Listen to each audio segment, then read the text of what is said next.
Welcome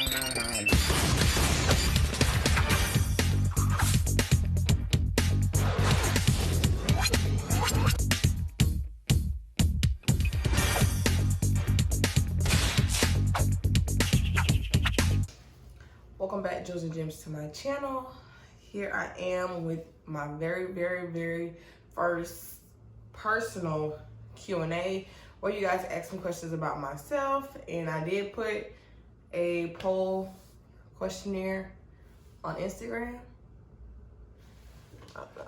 Let me move this a little bit. But I didn't get a lot of questions, but I'm gonna still do it, okay? All right. So, okay.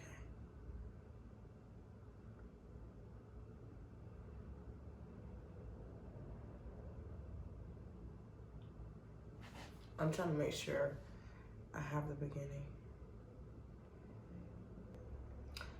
First question, what inspired you to do your business?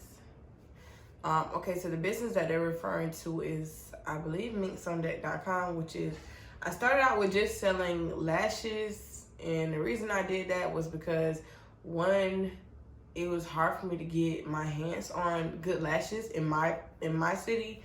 Back home, like, yeah, girls were selling lashes, but they weren't my type of lashes, and then when you were trying to get a hold of them, it just was like trying to catch a goat running. It just, I'm not gonna force you to take my money. And then the hair store lashes, now hair stores have caught up, but beforehand, like when I first started, the hair store still was selling the real flimsy, you know, stuff that come in, you know, when you buy your bundles, those type of lashes. And I'm like, I'm very dramatic. I like, bitch, I want to fly when I blink, you know what I'm saying? So that's what started Minks on Deck. I did have a business beforehand, or it was the same page, it just was a different name. I had started making wigs in college, and the original name of my page was As If Wigs. And I did that because it was the same thing, trying to get a hold of somebody to do my hair. Every time somebody did my hair, I wasn't really happy with it, and I like to change my hairdos like all the time. Like right now, my hair is done, but since like 2 days ago, I've been wanting to change my hair. So I used to wear and make wigs. So that's how I originally started my business. But when I got back home and I started working, just the wig making, it was too time consuming. So I had to let it go because it just took a lot to make wigs. So yeah. The next person said, how did it feel when you first started stripping? I talked about this before on my channel. When I first started stripping, it felt a couple different ways. I felt ashamed because I'm like, dang, I can't believe I'm sitting here doing this behind my family back, and I'm really out here a stripper. Like back in 2018, stripping just started becoming dinner table conversations. Like people wasn't as scared to openly talk about stripping, but it still wasn't how glorified it is now, how people don't mind saying that they're a stripper. Like it still was a little backlash and a lot of like hush hush around it. So I was ashamed at first. Now personally, at the end of the night, like I used to tell y'all, like sometimes I'll be giving a person a VIP, and it's like my conscience will be like, dang, you really a stripper, really? Like in the middle of me doing a VIP, I'd be like, I can't believe you in here doing this. Like, girl, I used to feel so guilty all the time. But like when I would like actually at the end of the night and I count my money, I used to just be like, oh my God, this is why we doing this. But yeah. Next question. Have you ever worked in a nude club? Yes. If so, is it a different vibe? Yes. Depending on a nude spot, like I worked in a few clubs in Miami, and if you're not aware, 99% of clubs in Miami are nude.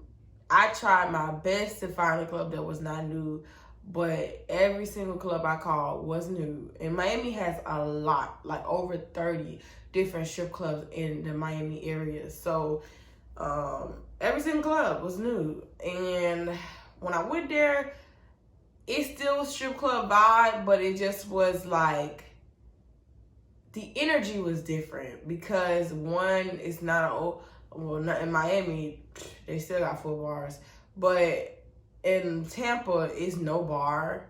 So you can't wait till the customer gets drunk unless they came in drunk.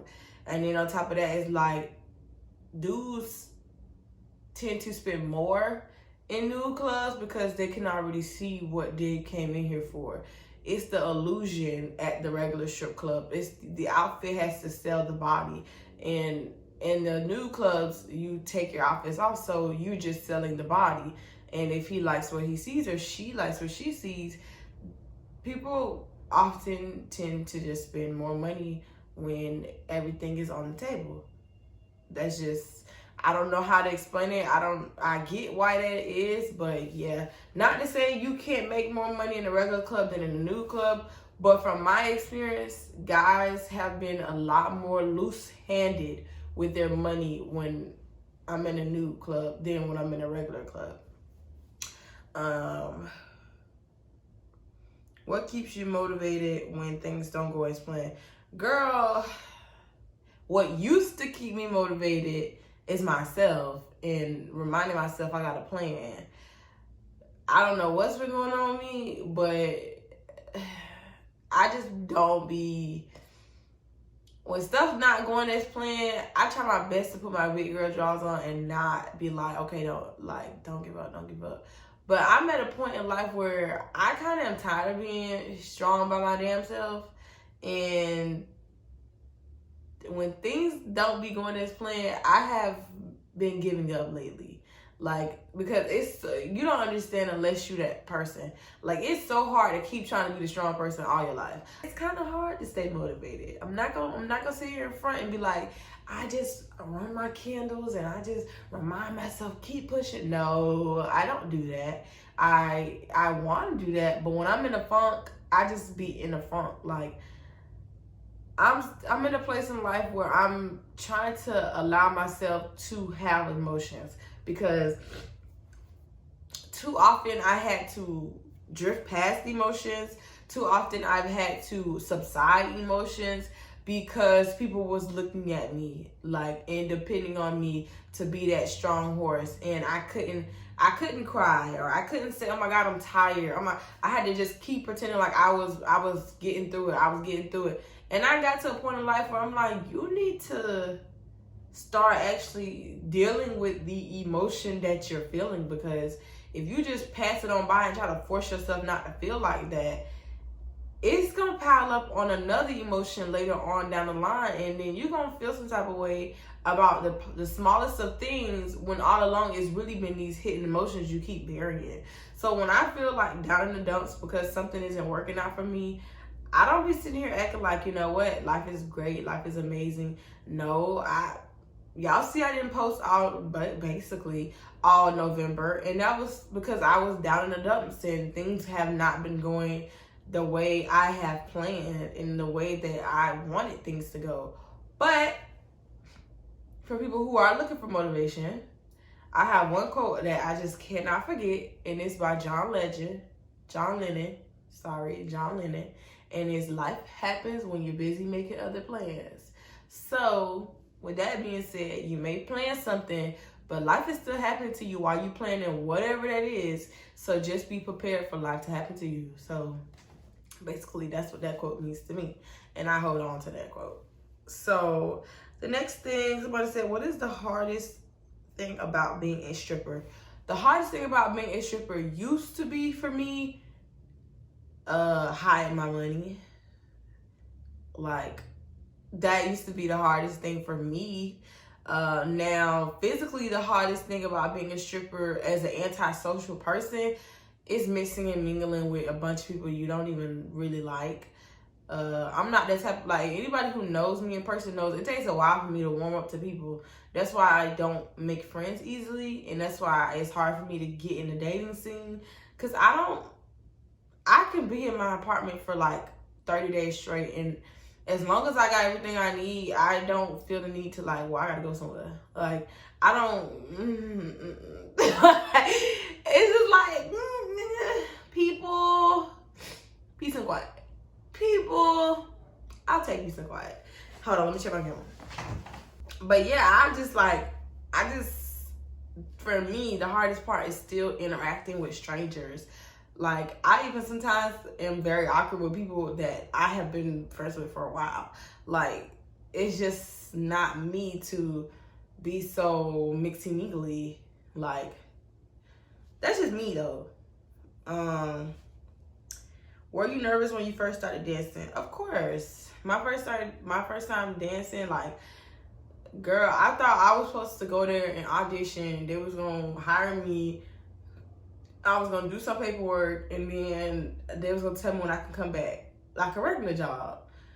Thank God I, had been watching other strippers that was telling me to make sure you bring all your stuff with you. Because, girl, as soon as they did my paperwork, they was all right, get on the floor. Get on what floor? Like, I was like, as a incoming stripper, a lot of terminologies you don't know yet. Like floor, like get out and, work the floor where customers are at. People don't know that terminology. Like, stage set. I didn't know what a stage set. What is that? I don't, you know what I'm saying? So I was like really scared because I wasn't prepared that day to start dancing. Like, I had some rinky-dink outfits, but I just didn't think I was gonna be dancing that day. Like, oh my God. So I was really nervous, but it was a day shift. So it wasn't a lot of people that came in. Thank God for that. And then I immediately started working. I got hired that same night at a white club. And I was nervous over there because it was like a lot of talking and not as much dancing. And I was like, oh my God, I gotta talk to these old, because the clientele in the white clubs are mostly older guys until later at like 2, 3 in the morning, and you get the younger crowd. But I was so scared talking to these people. Oh, child. Now I just be like, faking it till I make it. Do you ever consider being I can't get the word out. Do you ever consider being in an interracial relationship? No. I don't ever see me. I don't even want an interracial relationship. Not to shit on anybody who's in an interracial relationship. This question is directed towards me. And personally, I just don't want it. Like, I love black men. Like, yeah, some of them, a lot of them are a piece of shit. Like, and that's because they don't know no better. They just are idiots. But for the good black men, I love me a black man. It's just like, it's nothing like it. Like, I don't know. Like, I've seen some handsome white boys, Indians, Native Americans. And when I say Indians, I do mean Asia. You know what I'm saying? Over there on that side. I've seen some very handsome, and, I ain't never seen no handsome Chinese or, Portuguese or Asian. But, I've seen some really nice looking, different than black men, but it's just never, they just don't wet my whistle like the black men do. And I don't mean sexually, I just mean like, it's just, girl, can y'all stop being all extra loud? But it's just like, I don't know how to explain it. It's just like an internal love. It's just like, I am the lock and they are the key, and it just fits so well with me. Like, I know that eventually when I get married, I want to, if I change my mind about children, I want to have black kids, and I want to show them black love and, how to be successful black people in the world. Like, I just don't see that happening if I have a interracial relationship. Because you just never know who you might end up marrying. That, like, relationships to me are not temporary. I look at them as trying to be permanent ideas. So I don't want to accidentally fall in love with an interracial person, and then I end up having, not to say I want to love my kids the same, just the vision that I really actually want won't be there no more. Because now I have, my whatever, nationality husband, and our interracial baby. And it's like, yeah, it's still a blessing, but I really, really, really want a black family so I can do it the right way, because there's so many people who've done it the wrong way. So I just want to teach, you know, it's just hard to, I know what I want, and I really want that black love, because there's nothing like it. A person who understands you, understand your terminology, understand your culture, understand, you know, some of the hardships that you personally haven't been through yet, but it still affects you. You know, it's just, yeah. I don't have to teach a black man my struggles. They know them. You know, I don't have to give him my terminologies, baby, get my bonnet. He knows what a bonnet is. His mom had a bonnet. His grandma had a bonnet. Baby, get my slip. I need to put my slip on for my, like, you know, it's just that, I just want that black, you know, coagulant that just fits together and it just works. Like, so I still have hope for love, black love. I just, okay, anyways. Are you okay? I'm fine. How are you holding up? I'm good. This year has been a roller coaster. I'm fine. I let certain stuff get me down, but I'm good. Like, I'm holding up perfectly well. Just dealing with that it's cold now, and you know, whatnot. How to audition if you can't really dance. I mean, I think you should start practicing, because you're gonna have to dance for your audition. You can't talk to them, so you're gonna have to. I tell everybody who's like, I want to be a dancer and I have the, you know, I'm willing to invest in myself, blah, blah, blah, I just can't dance. I tell everybody the same thing I did before I actually stepped foot in the strip club. I just used to play music all day long. Not Monica and Sarah, Summer Walker. I almost called her Sarah Walker. Summer Walker, no, not that type of music. I mean, play music, that type of club you think you're finna go to is gonna play. Play those type of songs all day long and just keep dancing and coming up to routines with those songs. Like, of course, they're not gonna play that exact song for you, but they may play something close to it, and you'll already have a routine. Like, don't come up there thinking you finna ad-lib a routine and you can't dance. Like, even if you can dance, you just never know if you get stage shock or stage shy. So you should have some type of routine put together already, so that you are more prepared than they think you are, and you won't be as hesitant and shy. Okay. Does your mom know that? Clearly, I'm sleepy. And it's an hour. It's 3 o'clock in the afternoon. Does your mom know about your lifestyle? Yes. And I wish I would have never told her, because she's getting on my nerves. How does she take it? Did she have to warm up to it?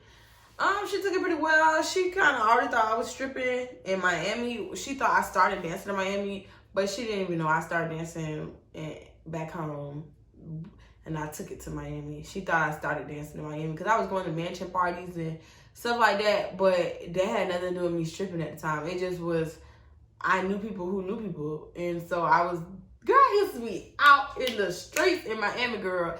Like, I had people who knew people in Miami, so I was always into something, like going places and somewhere, somebody's house or somebody's party.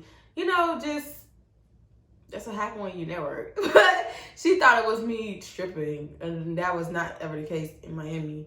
Like, I started dancing in Miami, like, maybe my last year and a half in Miami.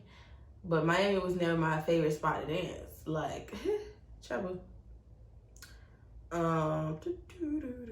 Somebody said, what did you major in? Psychology. And do you see yourself using your degree in the future? Yeah. I tell y'all this all the time. Like, me dancing right now is so I can save up money for what I really got going on, which is me trying to go back to school. I have a lot of loan debt right now as we speak from my HBCU that, you know, I don't want to go back into. Like, I have plans on going back to school, but I want to pay for my master's not in loans, but like out of pocket, because it's hard to get fellowships, and just like a fellowship, it's limited timing for each fellowship. And I don't want to be constrained to, when I had my scholarship, I had to take a certain number of classes, I had to keep a certain GPA, blah, blah, blah. I want to be part-time when I go for my master's so I can still have a regular life. And I just want to be able to not have to take on any more loans. So right now, I'm using everything I'm doing right now to put in my savings so that when I'm ready to start back my degree, I have money saved up. But I want to be a professor. That's like, I used to want to be an action psychologist, but I just want to be a professor and teach other people about psychology because it's very interesting. I want to strip, but I don't know where to start. All the clubs in my city closed. Just go to a different city. But if everywhere around you is closed, you have to wait your turn. Like, don't force something if there's no options. Just wait. Just wait till everything opens back up. Don't be killing yourself to be a stripper because stripping gonna kill you anyways. It's not really a question. I just wish you would show a little bit more of Florida scenery. Girl, where do you think I be going? I don't go nowhere. I be in the house. Like, I showed Florida scenery when I was in Miami because I was always somewhere. If you want to see Florida scenery, go back in 2019 and 2018 and watch those vlogs. Because I always showed y'all something. Please go back. But now that I'm home, it's first of all, ain't shit to see here where I stay at. And when I do give y'all a chance, like, to see where I live, I guess you're not watching those vlogs because I could have swore that I was showing y'all Florida scenery when I actually go somewhere, but I don't go nowhere. Like, I don't know how many times I gotta say that. I'm not gonna fake go somewhere just to show y'all Florida. Like, I literally don't be going nowhere. I go to the grocery store, I go to the strip club, I go to my regular job, I go to the doctor's office, I go home. I don't really have friends for me to be traveling like that. Like, I can't show y'all something I'm not seeing myself, so sorry. I don't feel bad about that because I literally told y'all I don't go nowhere. Like, I just don't. Are you talking to anybody right now? No, I'm not. I thought I was talking to somebody. Situation is cuckoo for Cocoa Puffs. And I kind of cut him off and we be going back and forth, like, not arguing, but it's just like, I know what I want and he's not giving it to me. So therefore, you know, I kind of told him, like, I got to back off you because you want the coochie, but you don't want to put in the work. Like, I don't got time for that. You're not finna just F me and I'm getting nothing out of the situation. You're not even taking me on dates. Like, so no. Yeah. Other than that, I haven't met anybody else. Like, Do you have any advice for anybody that's currently apartment hunting? Take your time. I feel like I took my time, but I didn't simply because I was running out of time. My lease was about to be up and I thought I was gonna stay, and then the lease office tricked me, and so I literally had like 2 weeks to find another apartment, so I kind of rushed it. But look at as many apartments as you possibly can. If you're looking for a 1 bedroom, look at 1 bedroom and 2 bedrooms. If you're looking for a 2 bedroom, look for 2 bedrooms, 1 bedroom, 3. Look at every single option so you can get a price gauge on your city for rent. And on top of that, your options. You never know, you might find a 3 bedroom for the price of the 2 bedroom, and you about to pay way out of proportion prices for a 2 bedroom. Like, you have to just keep looking. Like, girl, you gotta look high and low. Don't just be Googling online places. Drive by some places. If you got people that is willing to go to certain places and stop in the leasing office and ask them if they got open places, do that. Drive to parts of your city that you never really go over to, because you'll be surprised the places that you actually find. Like, for real. So anytime I tell somebody where I stay at, or oh girl, come meet me at my place, they never can find this apartment. Like, everybody was like, how did you even find this place? And I'm like, you just gotta really dig. You really have to look online. You really have to drive by places. Look, don't just be driving by looking. You gotta look and see if it's houses and apartments that's push back in the cut, because those might be.